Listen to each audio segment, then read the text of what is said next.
Ayan mga bay, have a nice day po sa ating lahat. Okay, so have a nice day din sa ating mga kababayang OFW na matagal na o yung mga nagtatrabaho na dito sa bansang Saudi Arabia.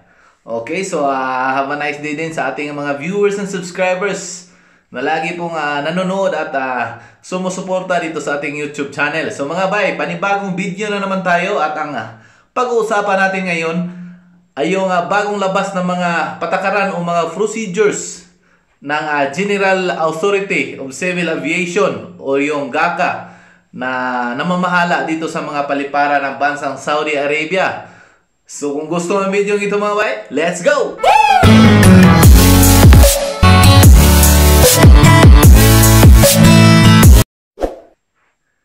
So ayan mga bay,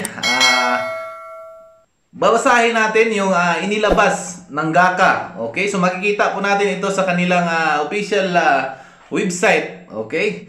So babasahin ko pagkatapos pag-uusapan natin kung ano nga ba ang mga dapat lang ipinahiwatig para sa ating mga biyahero o yung sa ating mga OFW na gustong bumalik o gustong pumasok dito sa Saudi Arabia. Okay? So umpisahan natin.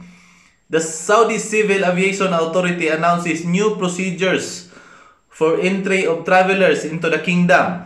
Okay, so GACA announced the implementation of new procedures for the entry of all non-Saudi citizens and exempted travelers to the kingdom by a circular issued to all airlines operating the kingdom's airport. Okay, so this was in reference to the Ministry of Interior statement regarding institutional quarantine procedures for all arrivals to the kingdom from countries that entry from it is not suspended. Okay? So the circular stipulates the application of the institutional quarantine to non-Saudi citizens and the exempted travelers and vaccinated groups who come suspended at their own expense.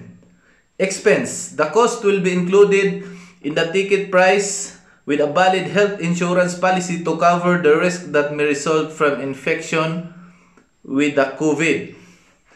GACA stress on the air carriers the need to carry all travelers who are not Saudi citizens and the exempted travelers, immunized and unvaccinated groups, the health certificate approved in the kingdom,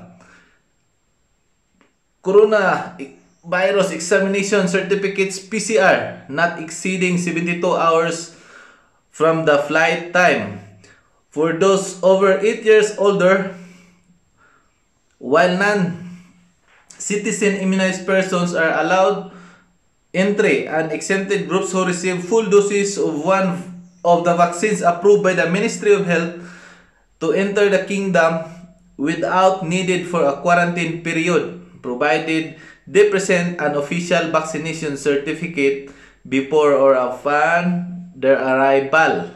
So GACA obligate air carriers to contract with shelters and accommodation facilities approved by the Ministry of Tourism to accommodate travelers who are not Saudi citizens and included groups who meet the conditions of institutional quarantine for a period of 7 days, provided that a swab is done on the 6th day and the result is negative. So GACA confirmed that the procedures will start on Thursday, Shawwal 8, 1442 or corresponding to May 20, 2021. Okay, so ayan po mga bay. So hindi ko na babasahin lahat. So yan lang po yung importante nga mga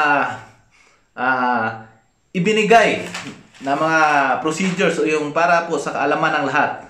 So ngayon mga bay, pag-uusapan natin ano nga ba ang ibig sabihin sa inilabas nilang procedures o yung bagong mga protocols na kailangan sa mga expatriates o sa mga workers, OFW workers na papasok dito sa Saudi Arabia.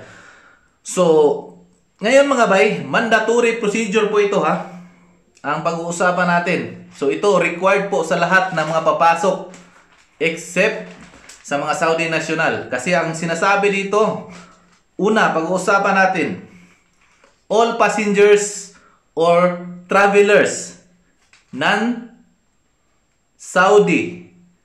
Okay? Exempted traveler. Unvaccinated travelers must undergo institutional quarantine for 7 days. Okay? So, ano po ang ibig sabihin nito? So, lahat ng mga pasahero na hindi Saudi citizen, mga exempted travelers, ito yung mga OFW o yung mga biyahero na nagtatrabaho sa iba't ibang field ng Saudi government o yung mga Saudi institution na exempted sa travel. So, unvaccinated travelers. So, ito po yung mga walang bakuna na mga ordinaryong biyahero ay kailangang mag-undergo o kailangang dumaan sa isang constitutional quarantine. So, ito po yung katulad sa Pilipinas na may quarantine sa hotel. Okay? So, pangalawa, travelers on the institutional quarantine must have COVID PCR test on the 6th day and have a negative result. So, ayan, sinabi po sa pangalawang paragraph ng kanilang ibinigay na protocol na yung lahat ng mga dumadaan o yung nag-undergo sa kwarantina na ibinigay ng Ministry of Health ay kailangang mag-PCR test ng COVID at may negative result. So, tandaan mo natin mga bay, mandatory po lahat ito ha.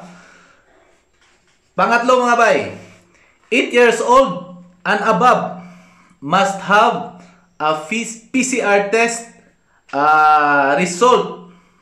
Okay? Not less than 72 hours of the flight time or coronavirus examination certificate. Okay? So sa mga dating OFW na kauwi lang ng Pilipinas, sa mga babalik dito, ito po yung may tawakal na app na may status na immune or vaccinated or not infected with COVID-19. So sa mga baguhan na magpapasok dito sa Saudi Arabia, so kailangan po ng PCR test ng COVID na may negative result na hindi bababa ng 72 hours bago mag-flight. So ayan, malinaw tayo mga bay ha. So ayan po yung mga basic na binigay ng GACA. Ito po ay karugtong sa pagbukas ng mga international flights nung mga nakaraang linggo. So, uulitin ko, all passengers, ito po ay para sa lahat ng non-Saudi, exempted travelers, unvaccinated travelers. Okay? So, must undergo institutional quarantine for 7 days, and on the 6th day must have their PCR COVID test and must have negative result. So sa mga nagtataka, ano nga ba tong pag-usapan natin, ano nga ba tong institutional quarantine? So ito po yung paraan na binigay ng Ministry of Health sa mga biyahero na kung saan dadaan ka ng quarantina. So ito po ay quarantine facility that is being facilitated by the Ministry of Health. Quarantine hotel approved by the Ministry of Tourism. So ito po ay ibinigay sa mga airline, o sa madaling salita, ito po ay isang quarantine facility o yung airline accommodation for all quarantined travelers or visitors.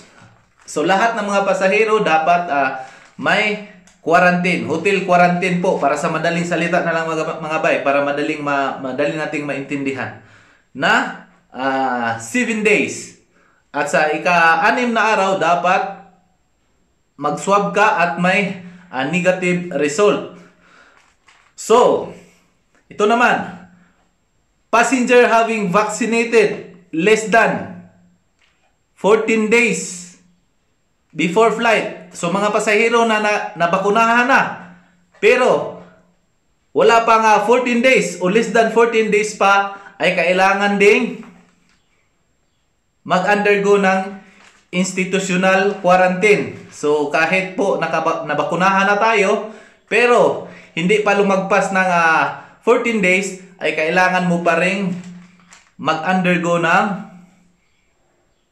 institutional quarantine. At sa mga 8 years old naman, pataas, ay kailangang may PCR test result not less than 72 hours before flying time. So ayan mga bay, maliwanag po tayo mga bay ha. So ito po ay para sa lahat ng mga OFW or mga expatriates na non-Saudis, unexempted travelers, and